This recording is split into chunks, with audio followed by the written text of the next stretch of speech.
Sanjay Rajaram राऊतने EVM आणि चंदीगडमध्ये झालेल्या निवडणुकीचा उल्लेख केला। मी परत एकदा मला आश्चर्य असं वाटतं की ईव्हीएमच्या बद्दल 2014 पर्यंत यांचा काहीच आक्षेप नव्हता।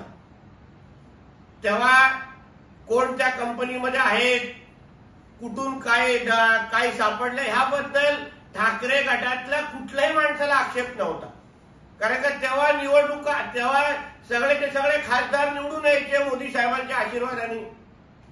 उद्धव ठाकरेच्या नशिबात 18 खासदार हे फक्त मोदी साहेबांमुळेच निवडून आले आणि ते 14 आणि 19 ला आपल्याला पाहायला मिळालं।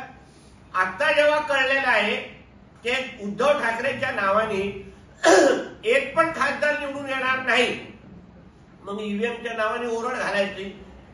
आता काल जी चंदीगडमध्ये मतं बाद झाली, आता त्याचा आणि कुठल्या राजकीय पक्षाचा संबंध नसू शकत नाही।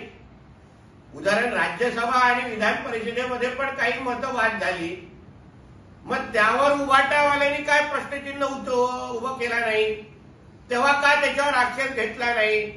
अगर कोणी मतपत्रिकेवर काही गोष्टी इनव्हॅलिड पद्धतीने लिहिलं असतील, त्याच्या रेषा ओढल्या असतील, कधी कधी इनव्हॅलिड 1 नंबर लिहिल्यावर पण होतो। अगर तुम्ही सरळ ओळ खेचली नाही आणि ती ओळ छोटी ब्रॅकेटच्या बाहेर गेली तरी पण मतं इनव्हॅलिड होतात।